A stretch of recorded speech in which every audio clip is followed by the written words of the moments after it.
Assalamualaikum warahmatullahi wabarakatuh. Berjumpa dengan saya Wuris Tiawardhani.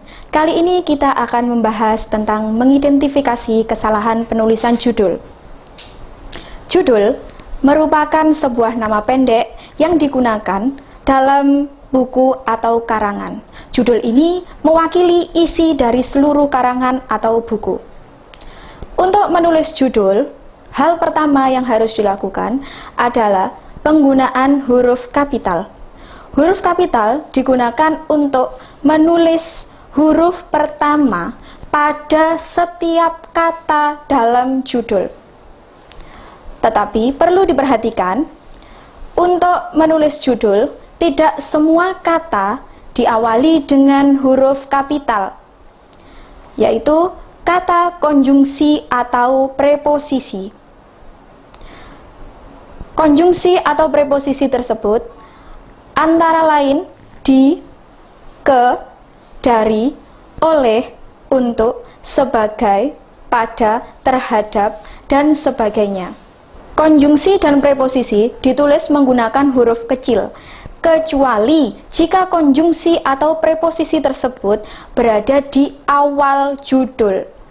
Jika di awal judul, berarti konjungsi dan preposisi akan ditulis menggunakan huruf besar.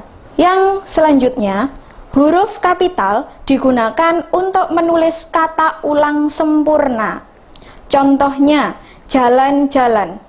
Huruf J pada unsur kata ulang pertama dan kedua itu harus ditulis menggunakan huruf besar.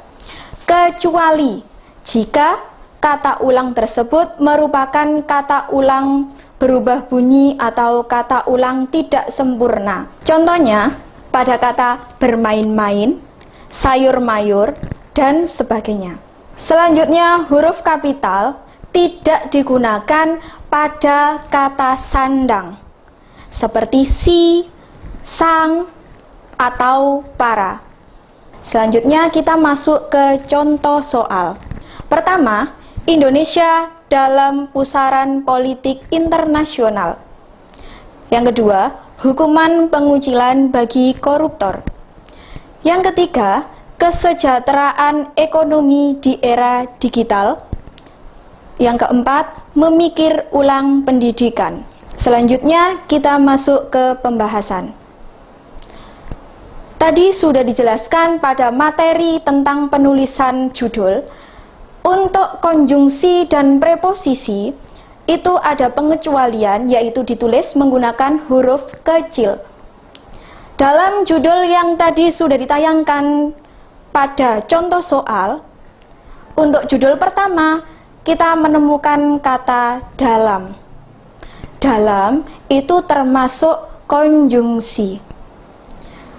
Kenapa? Karena kata dalam itu tidak bisa berdiri sendiri. Pasti ketika seseorang mengucapkan kata dalam akan butuh kata lanjutan lagi. Hukuman pengucilan bagi koruptor. Kita menemukan konjungsi bagi. Bagi itu tidak dapat berdiri sendiri. Jadi penulisannya harus menggunakan huruf kecil. Yang ketiga, pada judul ketiga ini kita menemukan preposisi di. Di juga tidak bisa berdiri sendiri, sehingga ditulis menggunakan huruf kecil. Yang keempat, kata ulang pada judul keempat itu seharusnya ditulis menggunakan huruf besar atau kapital, karena kata ulang bukan termasuk konjungsi maupun preposisi. Jadi, penulisan judul yang tepat terdapat pada judul pertama dan judul ketiga. Nah, untuk cara praktisnya, kita bisa menggunakan singkatan, yaitu dan di kebagian oleh-oleh dari Rena. Dan di itu dan, di kebagian itu adalah preposisi ke dan konjungsi bagi, kemudian oleh, dari berarti konjungsi dari, Rena itu adalah karena. Kemudian kita juga bisa menggunakan singkatan Bagai dadap untuk alam. Bagai itu sebagai, dadap itu adalah pada dan terhadap, untuk, tetap untuk, alam adalah dalam. Jadi kita tidak perlu untuk menganalisis lebih dalam kalau kita sudah mempunyai singkatan tadi. Pilihan jawabannya yang tepat adalah B, 1 dan 3. Demikian materi tentang mengidentifikasi kesalahan penulisan judul. Semoga bermanfaat. Terima kasih. Wassalamualaikum warahmatullahi wabarakatuh.